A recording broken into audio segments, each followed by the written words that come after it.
আমরা সকলেই জানি ইউটিউবে মনিটাইজেশন অন করতে গেলে ৪,০০০ ঘন্টা ওয়াচ টাইম লাগে আর তার সাথে ১,০০০ সাবস্ক্রাইবার লাগে। কিন্তু এই ৪,০০০ ঘন্টা ওয়াচ টাইমটা আমাদের পূরণ করতে কিন্তু অনেক বেশি সময় লেগে যায়। তবে আজকের ভিডিওতে আমি তোমাদের এমন কয়েকটা জিনিসের কথা বলবো, এমন কয়েকটা সেটিংসের কথা বলবো যেটা করলে কিন্তু তোমাদের ওয়াচ টাইম খুব তাড়াতাড়ি পূরণ হয়ে যাবে। তোমরা তো সকলেই জানো যে লং ভিডিও থেকে ওয়াচ টাইম কাউন্ট হয়। তো লং ভিডিওগুলো কিন্তু প্রপারলি তোমাদের আপলোড করতে হবে, তার সাথে কিছু জিনিস এক্সট্রা করতে হবে। প্রথমেই বলবো, যারা যারা লং ভিডিও আপলোড করে থাকো তাদের ভিডিওর লেন্থ বা টাইমিং ৮ থেকে ১০ মিনিটের মধ্যে রাখতে হবে বা ৮ থেকে ১০ মিনিটের ওপরে রাখতে হবে। তবেই কিন্তু তোমরা একটা প্রপার ওয়াচ টাইম তোমাদের ভিডিওতে পেয়ে যাবে। তার সাথে তোমরা যেই টপিকের ওপর ভিডিওটা করছো সেটা ভালোভাবে শেয়ার করো, ভালোভাবে রিপ্রেজেন্ট করো সবার সামনে, তবেই লোকজনের একটা ইন্টারেস্ট থাকবে সেই ভিডিওর প্রতি।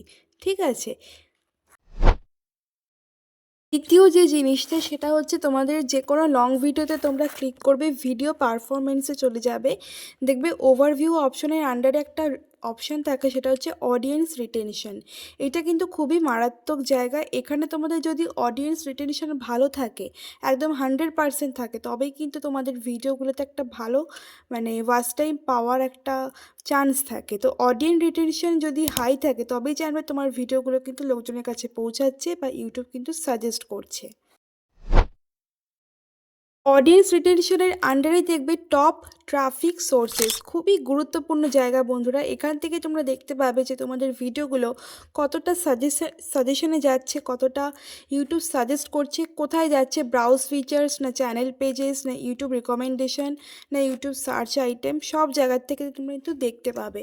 তো ভিডিওগুলো কিন্তু সেইভাবেই তোমাদের বানাতে হবে এবং সেইভাবেই তোমাদের চেক করতে হবে যে তোমাদের কোন ভিডিওগুলো অ্যাকচুয়ালি খুব ভালো পারফর্ম করছে, সেগুলোই দেখতে হবে। তোমরা যদি ইউটিউব স্টুডিওটা ভালো করে চেক করো, দেখবে ওখানে অ্যানালিটিক্সের টপ কন্টেন্ট বলে একটা সেকশন হয়। ওখানে যে ভিডিওগুলো তোমাদের খুব ভালো রেসপন্স আছে সেগুলো তোমরা রিপিট করতে থাকো। তবে ওই ভিডিওটাকেই কিন্তু কপি পেস্ট করো না, অন্যভাবে ভিডিওটা শুটিং করো যাতে একদমই নতুন লাগে। ওটা রিপিট করবে ভিডিওগুলো, তাহলে দেখবে একটা ভালো পরিমাণ তোমরা ওয়াচ টাইম পেয়ে যাবে আর ভালো পরিমাণ রেসপন্স পাবে, ভিউজ পাবে, সঙ্গে সাবস্ক্রাইবার্সও পেতে পারো। ঠিক আছে? তো টপ কন্টেন্ট এখানে লাস্ট 90 দিন, তারপরে তোমাদের লাস্ট 365 দিন, লাস্ট 28 দিন, লাস্ট 7 দিন, কী কী কন্টেন্ট তোমাদের ভাইরাল গেছে, কী কী কন্টেন্টে তোমরা ভালো রেসপন্স পেয়েছো, সেগুলো তোমরা দেখতে পেয়ে যাবে। এবার তোমাদের বলি যে ধরো তোমরা কোনো ভিডিও তোমাদের কমিউনিটিতে পোস্ট করবে। কমিউনিটিতে অবশ্যই তোমরা ভিডিওগুলো পোস্ট করো, এতে কিন্তু ওয়াচ টাইম বাড়ার একটা সম্ভাবনা থাকে। ঠিক আছে? যদি পোস্ট করতে চাও তাহলে শেয়ার অপশনে ক্লিক করে ক্রিয়েট পোস্ট অপশনে তোমরা ক্লিক করবে, দিয়ে দেখবে সোজা চলে যাচ্ছে তোমাদের এই পোস্টে, কমিউনিটি পোস্টে গিয়ে এখানে ভিডিওটা অলরেডি চলে এসেছে। আর এখানে একটা টাইটেল লিখে দেবে। ঠিক আছে? যে ভিডিওটাতে কি আছে বা ভিডিওটা কেন লোকজন দেখবে এটা লিখে দেবে। দেখবে এখান থেকেও কিন্তু অনেকেই ভিডিও দেখে, এখান থেকে অনেকেই কিন্তু রেসপন্স করে। তো কমিউনিটি পোস্ট অবশ্যই করো, প্রত্যেক দিন করো, এতে তোমাদের দেখবে অনেকটাই লাভ হবে। তো আমি এখানে কিন্তু পোস্ট করে, এখানে জাস্ট পোস্টে ক্লিক করে দিলেই কিন্তু এটা ভিডিওটা আমাদের কমিউনিটি পোস্টে চলে যাচ্ছে।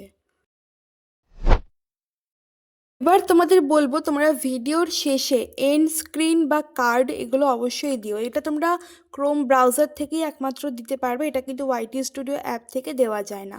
তো যে কোনো একটা ভিডিও তোমরা নিয়ে নেবে বা প্রত্যেকটা ভিডিওতেই তোমরা এগুলো অ্যাড করো, দেখবে এতেও কিন্তু ওয়াচ টাইম অ্যাড হবে।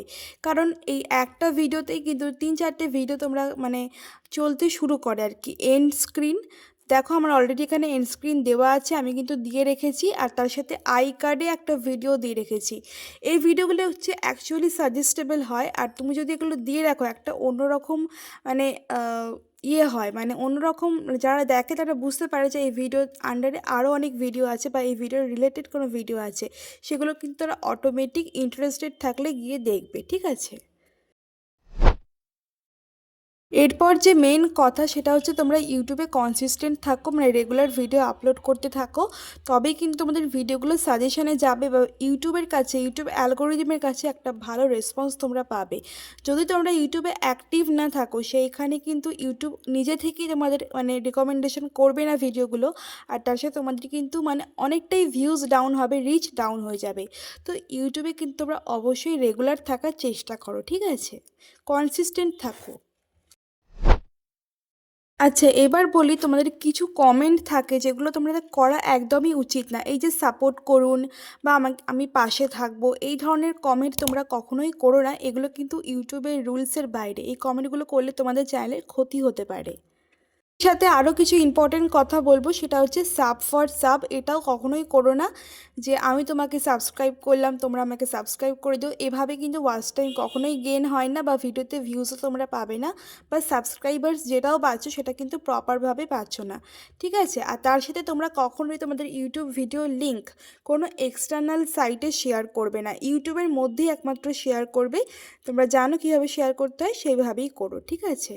আর হ্যাঁ, তোমরা অবশ্যই একটা প্লেলিস্ট তৈরি করে রেখো, কারণ অনেক সময় আমরা অনেক ধরনের ভিডিও করে ফেলি কিন্তু টপিকটা সেম থাকতে হবে। তাই প্লেলিস্টটা অবশ্যই তৈরি করে রেখো, এতে কিন্তু ভিডিওয়ার্সদের অনেকটাই সুবিধা হয়। আর হ্যাঁ, তোমরা লাইভ স্ট্রিমটা অবশ্যই করতে থাকো। লাইভ করলে তোমরা সবাই জানো যে ওয়াচ টাইম কমপ্লিট হয় বা খুব তাড়াতাড়ি কমপ্লিট হয়। তো লাইভ স্ট্রিমটাকে তোমরা একটু ইন্টারেস্টিং করবে, ঠিক আছে? কোশ্চেন অ্যান্সার জিজ্ঞেস করবে বা তোমরা একটু ইন্টারেস্টিং টাইপের লাইভ করবে, তাহলে তোমরা দেখবে লোকজন থাকবে আর ওয়াচ টাইম কিন্তু অটোমেটিক বেড়ে যাবে। তো এই কটা স্টেপস ফলো করলেই কিন্তু তোমরা খুব সহজেই ওয়াচ টাইম গেন করতে পারবে, তাও আবার একদম অর্গানিক, একদম জেনুইনভাবে। তো ভিডিওটা ভালো লাগলে অবশ্যই এটা লাইক করো, চ্যানেলটা সাবস্ক্রাইব করো আর শেয়ার করে দিও ভিডিওটা। চলো আজকের মতো আসি, টাটা।